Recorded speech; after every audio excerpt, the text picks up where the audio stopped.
Been over a year since I last performed. So great to be back.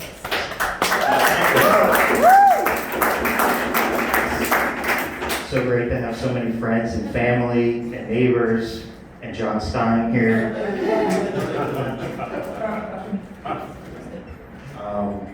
So I'm recently divorced. Yeah, thank you.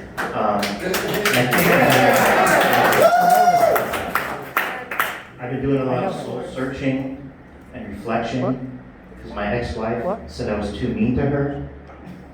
I don't know what that dumb bitch is talking about. I'm a really nice guy. The divorce has been very difficult. I went to see a therapist to deal with the emotional trauma. And the first thing she said to me was, "Mark, you really need to stop masturbating." That's interesting. Why? She said, "Because we're in the middle of a session. And you're making me a little uncomfortable." I'm like, "You're good." My ex-wife is right there, by the way. She's probably right. I'm a little bit of a miserable person. I don't like many things, many people. These Boga moms, they're running around with the shirts that say like coffee, yoga, wine, repeat. No one gives a fuck. No one cares if you drink wine. Do I walk around with a shirt that says burritos, diarrhea, tofus? No, I don't, because no one cares. Sweatpants with the juicy on the back. Does it say swamp ass on the back?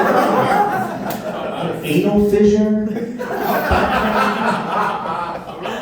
Because no one cares. Everyone's so tight, you know? You can't say anything anymore. I have this one friend. I mean, even if the things are just, they're fine, right? I have this one friend, she's Asian. Her name is Samantha Lee. And I'm like, "Sam, what's your real name? What's your Asian name?" She's like, "Mark, that is my real name. I'm from Connecticut, you asshole." And why do you keep trying to take pictures of my feet? I'm like, "Listen, Pong Lee, stand still and stop moving your feet. Were those bound? They're really cute feet. Just want to add them to my collection." What's next, Denise? I forgot what else I don't know. Oh, yes. Yes, thank you. The Me Too movement. I am totally against sexual harassment, 100%. There's no place for it. But it's ruined the actual term, Me Too. Me Too used to be like a fun phrase. You used to have like a friend and he'd say, "Oh, I feel like getting high tonight and eating Meat Lover's pizza." You'd be like, "Oh yeah, me too." You know Mike in accounting? I think he's really cute. You'd be like, "Yeah, me too." Now it's been completely ruined. Now it's like, remember Scout leader Gilbert? He used to stick his finger in my ass. And you're like, "Oh no, me too." Remember Mike in accounting? I think he roofied me and rested his balls on my forehead. And you're like, "Oh no, me too." That one I didn't mind too much. That was okay. I was fine with that. I don't even think I was roofied, to be honest with you. That's nice.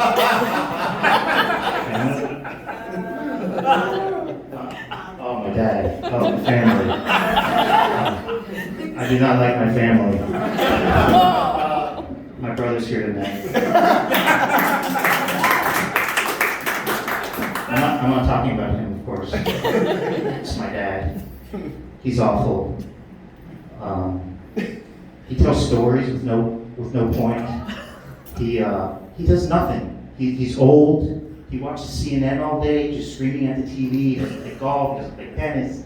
He's watching TV, and you're like you're in the kitchen, like making a snack, and all of a sudden you hear, "Fuck you, motherfucker! I'll rip your fucking head off! I'll bury you alive, you piece of shit!" And I'm like, damn, he really doesn't like Dr. Fauci. Calm the fuck down. Jesus. Yeah. And then, so he gives advice on things he knows nothing about, like health and wellness. He would call me once a week without fail.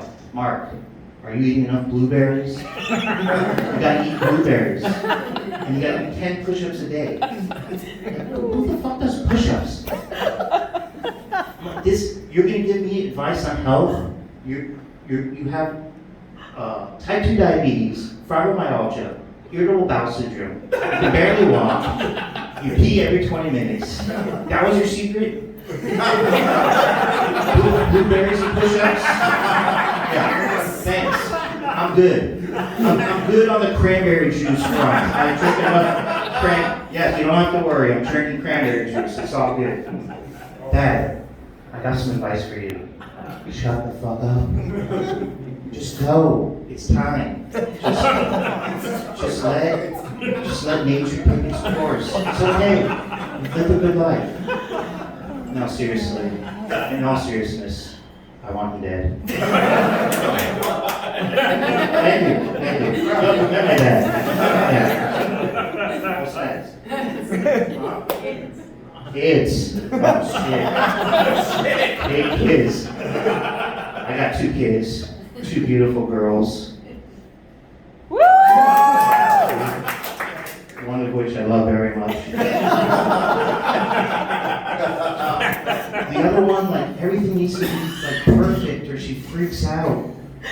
And she gets that from her mother. Like she smells food before she eats it, and like, touches it, and wafts it. I'm like, it's fucking pizza. Like, it smells like pizza. Just eat it. Or like the pasta has little pieces of parsley in it. I gotta pick them out. Or if I take a shit in her bathroom, I don't flush. She starts freaking out. Just spray some Febreze. It's okay, these are all my bathrooms. But I think part of the problem is that she's on the spectrum a little bit, I think. And it's okay, I think she gets that from me. I'm on the spectrum. The short, hairy, Jewish, small dick spectrum. You're on that spectrum, right? Yeah. You know what I'm talking about. Yeah. Now it's like, I mean, it's almost weird if your kid isn't autistic. It's like, you hear about the Millers? Yeah, their kid is not autistic. How the fuck did that happen?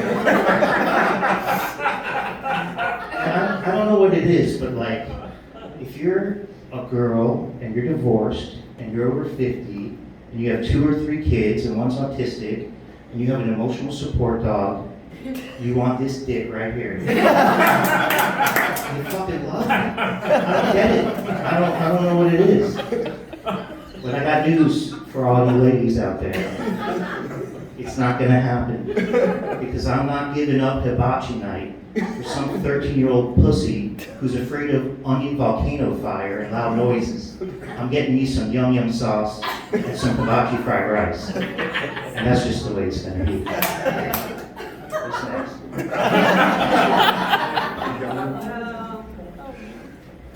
Uh-oh. Oh, I'm up to dating sites. Online dating. This is the last thing that I hate. These sites suck. Like, they trick you, they tell you 40 people like you, they blur out the faces, and you have to pay extra to see who likes you. So I'm like newly divorced, and I'm like, oh my God, 40 people like me? I gotta pay this money. I pay this money, and it was just devastation. If I had to pick the 40 people in the world that I would least like to meet, it would have been these 40. I spent the next hour trying to figure out how to re-blur the faces. Like Geek Squad, help me out here. I wrote that. Restraining order on these ladies. Like, it was like the Palm Beach like website of people that were just arrested. They had the mug shots, you know, selling meth. One of them, and this is 100% true, had a breathing tube up her nose and around her neck. You couldn't hold your breath, take the tube out, smile, do your best smile, and then put the tube back in. Like, I appreciate the transparency. And I'm sorry you have like stage 4 emphysema. But I didn't post a picture of my hemorrhoids. Go to hospice match. Leave me alone. I said to this girl, I'm like, if you're not dead in 6 months and I haven't gotten laid, then let's talk. So 6 months later, we started dating. We had a great relationship. Like, it was a normal relationship. I mean, she didn't like to go out that much because she can't breathe. We get into fights. I'd step on her cord. You take that back. Take that back right now. I was very attracted to her. Sometimes I just look at her and I'd be like, you wheel that oxygen tank over here right now, you sexy bitch. Because it's on tonight. She'd like slap at my face and make these weird sounds during sex. I don't know if she liked it or was suffocating. She liked to tie me up. I think I just get all tied up, caught up in her cord. But it's over now. I'm pretty sure it's over. She ghosted me. That's right, literally, she died. You got it. Yes. I'm very sad. I go by all the places we used to visit, like the Boca Raton Hospital Trauma Center, Home Depot Oxygen Supply Center. I get very sad. That is all I got.